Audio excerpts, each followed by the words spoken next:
안녕하십니까. 반갑습니다. 장기수선 기술원의 한대철 본부장입니다.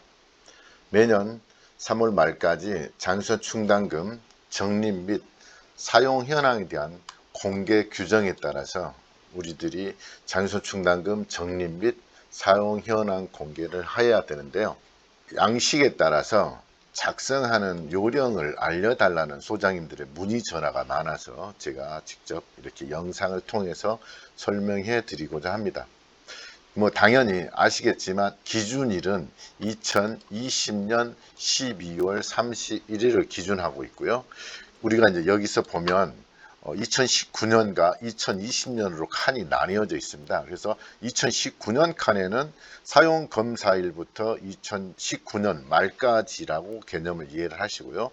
2020년도 칸에는 2020년도 당해년도만 해당이 된다라고 이해를 하시면 될 것 같습니다. 첫 번째로 장기수선 계획에 따른 장기수선 충당금 총액이라는 이 개념은 장기수선 계획서의 계획 기간 중에 수선비 총액을 기재하시는 것으로 이해를 하시면 될 것 같습니다. 그래서 장기수선 계획서를 보시는 방법은 제가 이 영상 후미에서 다시 첨부해 드릴 테니까요. 거기서 확인해 보시길 바라고요. 두 번째로 적립 요율에 따른 장기수선 충당금이라는 것은 사용검사일 이후부터 2019년 말까지 적립한 장기수선 충당금 총액을 뜻한다라고 이해를 하시면 될 것 같습니다. 그래서 여기서 그 금액을 적으시고 누구의 적립률을 표시를 하는데 누구의 적립률을 계산하시는 방법은 제가 또 영상 하단에서 다시 설명해 드리도록 할 것이고요. 그리고 지금 현재 사용검사일 이후부터 2019년 말까지 적립한 총액을 기재하려고 하니 우리가 장부에 이 내용들이 잘 나와 있지 않아서 어렵다라는 단지들이 많아요.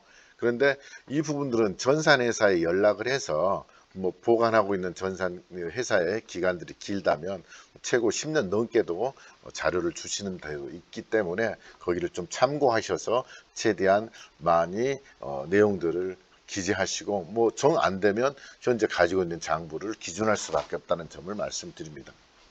세 번째로 장기수선 충당금 사용 총액이라고 하는 것은 앞에서 설명드린 바와 같이 사용검사일부터 2019년 말까지 적립한 총액이 아니고 사용한 총액이 되겠죠. 그래서 사용 총액으로 기재를 하시면 됩니다. 그래서 장기수선 충당금을 그때까지 얼마 사용을 했는지는 우리 보조부 원장에서 보시면 금액을 찾아보실 수 있을 거라고 생각이 됩니다. 그럼 네 번째로 잔액은 2019년 말 장기수선 충당금 보조부 원장에 있는 금액이 되겠죠. 그러니까 다시 말씀드리면 2에서 3을 빼면 지금까지 장기수선 충당금 사용검사일 이후부터 2019년 말까지 적립한 총액에서 사용검사일 이후부터 2019년 말까지 장기수선 충당금 사용한 집행한 금액을 뺀다면 현재 보조부 원장에 나와 있는 잔액과 일치할 것입니다. 그래서 그 금액을 적으시면 되고요. 마지막으로 적립 필요액은 계획 기간 중 수선비 총액에서 2번 사용검사일까지 적립한 총액을 빼면 된다라고 이해를 하시면 될 것 같습니다. 다음은 2020년도 칸에 적는 방법입니다. 만약에 2019년이나 2020년도에 장기수선 계획을 따로 조정하지 않으셨다면 이 금액은 항상 일치하게 똑같게 되겠죠.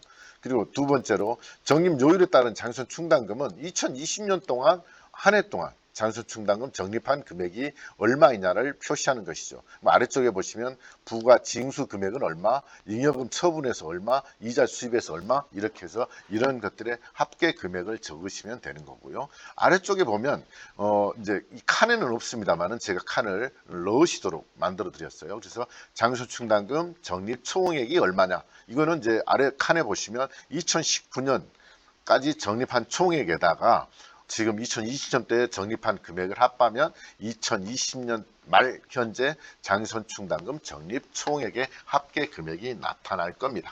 그래서 이렇게 기재를 하시면 될 것 같고요.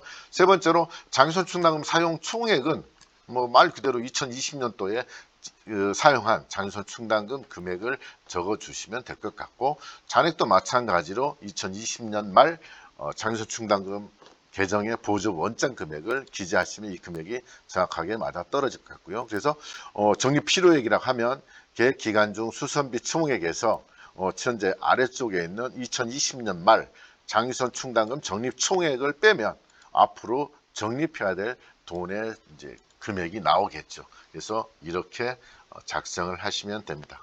그리고 이제 누계 적립률 계산하는 방법에 대해서 제가 잠깐 설명해 드리면 2019년의 경우 사용검사일 이후부터 2019년 말까지 적립한 장유선 충당금 총액을 기간 중에 수선비 총액으로 나누고 그거를 곱하기 100을 하면 퍼센트가 산출이 되겠죠. 그래서 예를 들어 보았습니다. 제가 그래서 예를 들어서 사용검사일 이후부터 2019년 말까지 장유선 충당금 적립한 금액이 23억 4,500만 567만 8,900원이었고 기간 중 수선비 총액이 98억 7,654만 3,210원이었다면 이렇게 나누어서 소수점이 나오고요. 그걸 곱했을 때 퍼센티지가 산출이 된다라고 이해를 하시면 될 것 같고 2020년의 방법도 이와 같이 마찬가지로 이런 식으로 계산을 하면 될 것 같습니다. 그래서 퍼센테지로 나누는 방법, 누계 적립률을 계산하는 방법은